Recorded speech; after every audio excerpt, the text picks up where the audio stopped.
Hey there, Hofstra fans, and welcome inside the WV Mason Coaches Report right here on GoHofstra.com. Nick Flash Show, and each and every week we're joined by the head coach of the Hofstra Field Hockey team, Kathy Angelis. Coach, how are you doing today? Doing well, thanks. Well, let's look at this past weekend. You begin your season finally, first with Vermont on Friday. You beat them 4-2. Claudia Marin-Samper has the hat trick and a successful weekend overall. Yeah, I mean, when you open up with 2-0 opening weekend, it's just, I think it gives you a lot of confidence. And certainly we've had a tough preseason, and it's been really hot. Everyone's in that situation. And it was hot over the weekend, but I thought we really, outside of scoring a lot of goals, I thought we played very, very well, and that's promising. And let's look at the Colgate game on Sunday, 7-1, and again, the goals galore, and just overall, really seeing the offense put it together the first two games. Yeah, the great thing about us scoring is it's not, yes, Claudia's putting up some numbers, but she wouldn't be doing that without her teammates. And we've got a great team this year, and a solid team, and we're strong in a lot of different areas where we can create tack in different areas, and that's one of the reasons why I think we were very successful in our opening weekend, is because we used our teammates. And you have freshman Lauren Schlegel. She has 2 goals to begin her freshman season and her career here at Hofstra. What did you see from her? Yeah, I got Sam. She did a great job. That was her first time getting some minutes, and to come in and her composure around the net was really excellent. And for her first time getting on the field and being able to execute under pressure and to finish, it's a great start for her. And for Madison Reed, a freshman also, she starts the first 2 games of the season. What did you see from her? Well, Madison, number one, she came in prepared for preseason. That's why she's gotten the start. She was fit, she was strong, she had played a lot of hockey.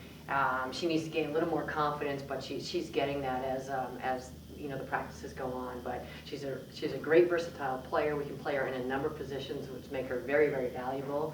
And every time she steps on the field, she's getting better and better. And just going back to the weekend, the shot totals were phenomenal, to say at least. 67-7 were the shot totals in favor of your team. When you see numbers like that as a head coach, what do you take away from that, knowing that it was really a dominating effort, at least stats-wise? Yeah, well, obviously we did dominate on the attack. The other thing to factor into that is our shot percentage still needs to get better. And but the great thing is that we were able to get that many shots off, and we're doing the right things. And I thought really, which was key to our striker line, was our midline and the midfield, really setting up our strikers and positioning them. And again, on the striker line, the movement was outstanding. I mean, it needs to get better, and we're not going to get complacent with that. But the movement that we had on the striker line in combination with the midline, really allowed us to get those many shots. And Claudia Marin-Samper was named the CAA Co-Player of the Week. She had 4 goals, 3 assists. We understand what she put up last season. Now with Janelle Boileau gone, there needs to be a player who steps up, and it feels like Claudia Marin-Samper is going to be able to do that. Yeah, well, there's no shock with that. She was number 2 in the league last year, and so we would expect her to be putting up a lot of goals and a lot of shots this year. And the great thing is she's got a great number of strikers around her. Stella Shern, we've got Lauren DeValle, who's sitting out with an injury right now, but she'll be back in. And we've got a few other strikers. Obviously, Sam, who got in early and was able to finish. But the great thing with Claudia and Stella is that they have strong other players around them, and that makes them stronger. Let's look at the goalkeeping situation. Lauren Saltis starts on Vermont. She gets a start, and then Kara Swan starts against Colgate. Is this going to be a situation where it's the matchup that you decide who the goalie is, or will it be riding the hot hand? Well, I think it's early for that right now, and in preseason we like to try a number of different combinations, particularly in the goalkeeping. I think it's important that we give them both minutes. And different games can certainly bring on a different keeper, but right now it is early. We haven't made any final decisions, and we haven't even made a decision as to who was going to get the start against Maine. But I thought Karis did a very good job and was very, very confident, and that's good, as well as Lauren Saltis. So I think overall, they did very well this weekend, and we won both games with each of them in goal. So I think that's really promising. Now let's fast forward to the week ahead. You have 2 matchups. First against the Maine Blackberries, beat them 2-1 last season. So what can we expect out of Maine this week?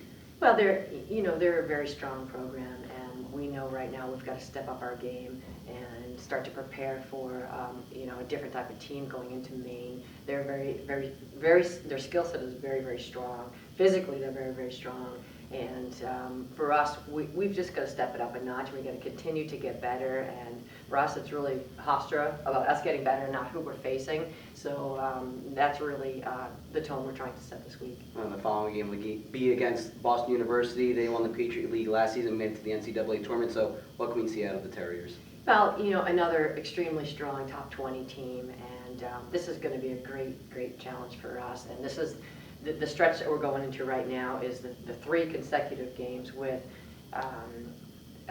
Maine, BU, and Albany will be the strongest of our non-league consecutively. So what we need to do is really stay mentally tough. I think that's the big component to going into a top 20 team, and then certainly a team that went to the Final Four. So as not to look too far ahead, but we are trying to focus on setting that tone. Talk about mental toughness. It's not a number you can see on the stat sheet. So as a coach, what do you try to look for out there to realize if you see your players are that mentally tough?